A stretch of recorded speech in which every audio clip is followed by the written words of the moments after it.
Hello, I hope आप सभी लोग अच्छे होंगे। थंबनेल से आपको पता ही चल गया होगा कि आज की वीडियो हमारी बेस्ड है विमेन रिजर्वेशन बिल के बारे में, जो कल ही लोकसभा में इंट्रोड्यूस किया गया है।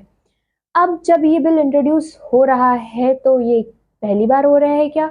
तो नहीं, बिल्कुल नहीं, ये पहली बार नहीं हो रहा है। 1996 से लेकर 2010 तक कई बार कोशिश की गई। सबसे पहली जो कोशिश की थी वो यूनाइटेड फ्रंट गवर्नमेंट ने की थी, इसको इंट्रोड्यूस कर रहा था, बट वो पास नहीं हो पाया बिकॉज गवर्नमेंट मेजोरिटी में नहीं थी। उसके बाद वाजपेयी जी ने 3 बार कंटिन्यू कोशिश करी ये बिल इंट्रोड्यूस हो जाए, पास हो जाए, बट नहीं हो पाया। बट अभी एक होप ये फिर से जागी है कि इस बार ये बिल पास होने की 90% संभावनाएं हैं। तो हमने ये भी देखा होगा कि हमारे कंट्री में कैंडिडेट्स, विमेन कैंडिडेट्स का जो नंबर है वो इंक्रीज हुआ है। 1947 में जहां पर सिर्फ 45 ही विमेन रिप्रेजेंटेटिव्स थी, 2019 में वो बढ़कर 726 हो गई। मगर क्या हम ये सुन सकते हैं कि एमपीज भी उतने ही हैं, उतने ही रेट से बढ़े हैं जितने की कैंडिडेट्स? तो नहीं, विमेन्स अभी भी एमपीज में, लोकसभा में काफी जगह पर बहुत कम है। तो इन सब चीजों को बढ़ावा देने के लिए इस बिल का इंट्रोड्यूस होना बहुत ज्यादा जरूरी है। अब आगे तो हमने सबसे पहले ये देखना जरूरी है कि अगर ये बिल आ जाता है तो क्या इसके बेनिफिट्स होंगे, क्या सारी इसके साथ प्रॉब्लम्स भी जुड़ी हुई हैं। सबसे पहले हम जानते हैं फीचर्स इसकी। परसेंटेज ऑफ सीट्स, विमेन्स का जो पार्टिसिपेशन अभी तक इतना कम रहा है वो एकदम से सडन बढ़ जाएगा। जो सीट्स के परसेंटेज हैं वो बढ़ जाएंगे।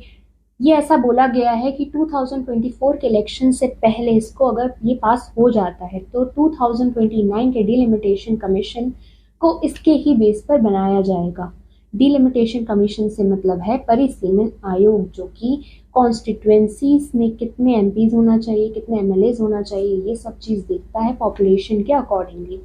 ठीक है, इसके बाद आता है इंक्रीजिंग अपॉर्चुनिटीज। विमेन्स जो कि हर चीज में आज कंधे से कंधा मिला रही है मेल का, बट अभी भी पॉलिटिक्स में कहीं ना कहीं थोड़ी सी तो पीछे है। तो इस बिल के थ्रू उनको एक नई अपॉर्चुनिटी मिलेगी अपने आप को साबित करने की पॉलिटिकल मैटर्स में भी। थर्ड आता है कॉन्स्टिट्यूशनल अमेंडमेंट।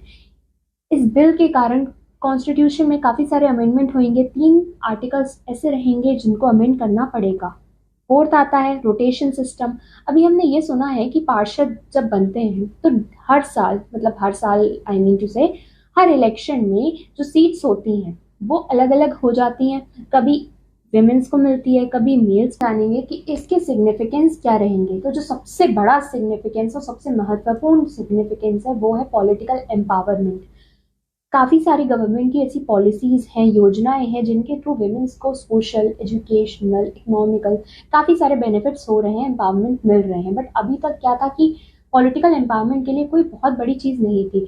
मगर विमेन रिजर्वेशन बिल 2023 ये सुविधा प्रोवाइड करवाता है, ये बेनिफिट देता है कि विमेन खुद भी पॉलिटिकल एम्पावर्ड हो सकती है, वो अपनी चीजें, अपनी बातें रख सकती हैं। क्या होता है कि यार अगर कोई मेल है तो वो विमेन की आइडियोलॉजी को, विमेन्स की जरूरतों को इतने अच्छे से नहीं समझ सकता जितना एक विमेन कैंडिडेट समझ सकती है। तो विमेन्स को अपनी बात रखने का एक बड़े लेवल पे ये काफी अच्छा मौका प्रोवाइड करवाएगा। सेकेंड स्टेप आता है, सेकेंड सिग्निफिकेंस आता है हिस्टोरिकल अंडर रिप्रेजेंटेशन। 1947 से लेके अभी तक 75 ईयर्स हम अमृत काल सेलिब्रेट कर रहे हैं। इस अमृत काल के दौरान जो विमेन्स हैं वो अभी भी पॉलिटिकली अंडर रिप्रेजेंटेड हैं। तो इस चीज को खत्म करने के लिए ये बिल बहुत ज्यादा इम्पोर्टेंट है। अब आता है addressing gender specific issue. Women's की जो प्रॉब्लम्स हैं, जो इश्यूज हैं, उनको सामने अच्छे से रख सकती हैं एज कंपेयर टू मैन। तो ये इस चीज को भी सॉल्व करता है।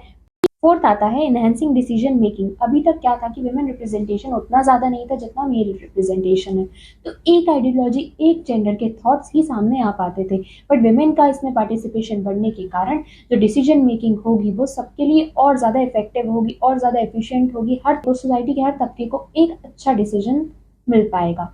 इसलिए अकॉर्डिंग टू मी ये बिल को बिल्कुल पास होना चाहिए। विमेन्स को एक हक मिलना चाहिए जिसके थ्रू हमारा जो इंडिया है, इंडिया की जो डेमोक्रेटिक सिस्टम है, उसको काफ़ी ज़्यादा मजबूती मिलेगी और हम ग्लोबली और आगे जाने में सक्षम हो पाएंगे। तो ये वीडियो आपको कैसी लगी प्लीज़ कमेंट सेक्शन में मुझे ज़रूर बताएं। Thank you.